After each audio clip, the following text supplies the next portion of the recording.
the community policing program was initiated by the security department, and for the essence of collaboration of security activities together with the community around, as well as the police, just to make sure that there is a peace and order is being obeyed around the community policing. And things that triggered to initiate the community policing programs is about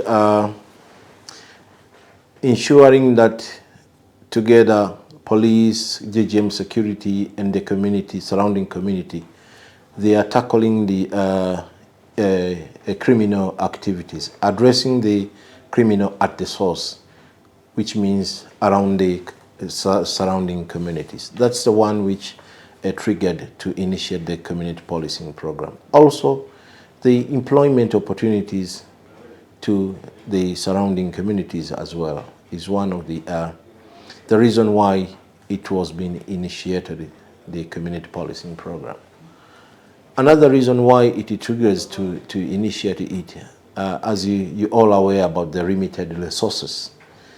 The police officer here, not only in Geita, but in Tanzania as a whole, they are not sufficient to make sure that they ensure safety and security of the people.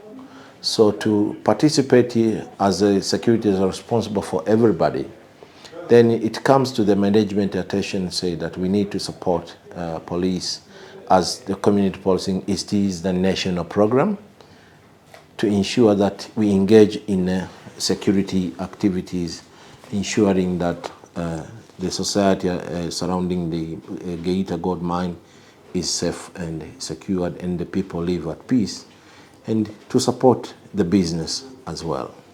There are lots of reasons that triggered it to initiate it, but I think personally those are the core reason for initiating it.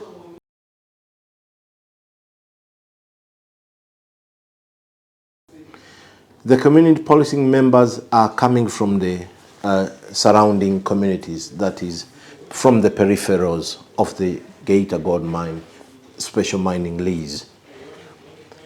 And how they have been recruited to join into the program. Maybe I will be starting with the modality.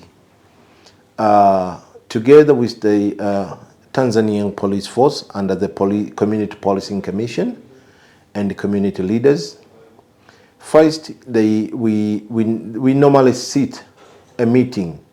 We do have different meetings, but in a year when it comes to the recruitment time, we do have a meeting specifically discussing how are we going to conduct the recruitment process.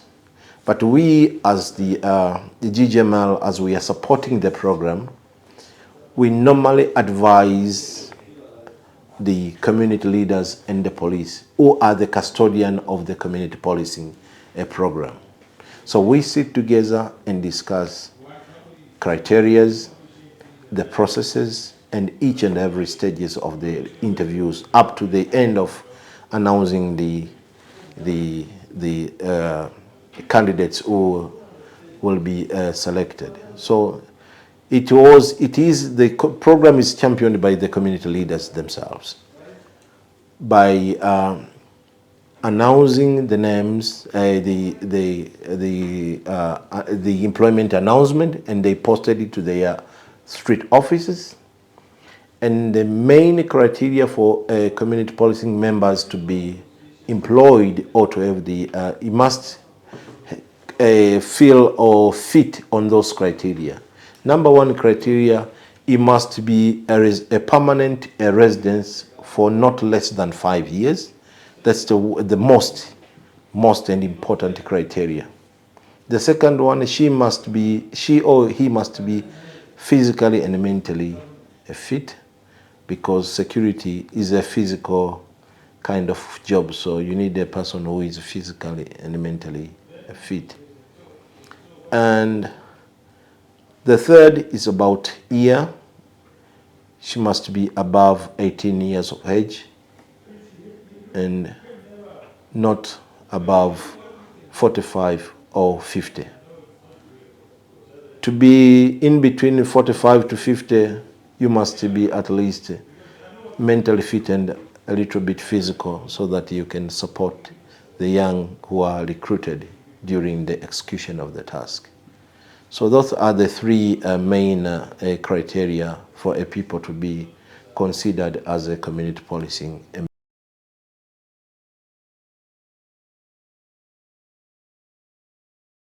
The community policing team, their task and is from the first line of defense.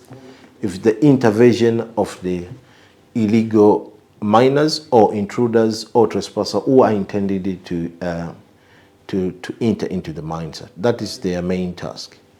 But also we do have another function for community policing, so-called community policing forest patrol.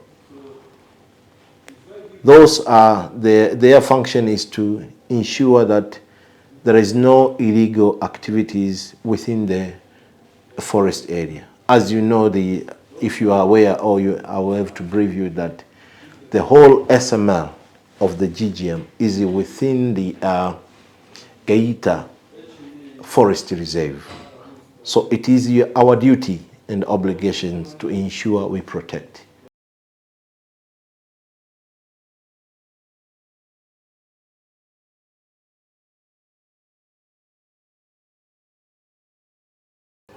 We do have a so-called memorandum of understanding with each particular street or village. And within those MOU, part of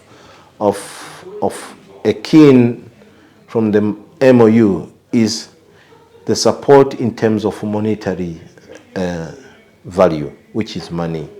So the GGM is supporting by paying the village, because we enter the MOU not between with those individual community policing members. The MOU is between GGML and street or village. And then the street or village, they also enter a contract with those individual community policing members. So in the MOU, we are paying them about 400 for each particular community policing member, for food, salary or allowances, and for them to buy equipment.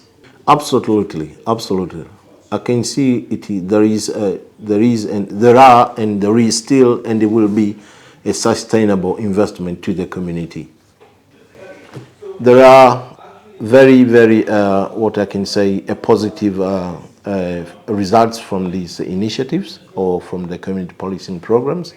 First is the reduction of the vandalism, intrusion, theft of the company property. It went down dramatically. But the use of force. The company doesn't spend much in the use of force, especially discharge of the tear gas or rubber round, even the police. There is no use of force anymore. There is no. Even the street around it, there is a peace. When you move around during the time, you might find there are lots of security incidents, theft, so there is a peace and security and obeying of order because of this initiative. But again, there is a mutual understanding between the GGM and the community surrounding. It's very different to other mining operations that we observe. There are lots of misunderstanding between company and the surrounding community. Just because here there is a sense of ownership from the surrounding community, just because of the community policing initiative and the other CSR projects. But for the community policing initiative, I can witness it. Yes, we do. Prior for the deployment, as soon as they finished up with the recruitment and they informed us we are done, we as a security community policing section, we liaise with training department and informing them and giving them the program of the training, the number of the community policing and the number of the village that we need to require, any types of the training we need.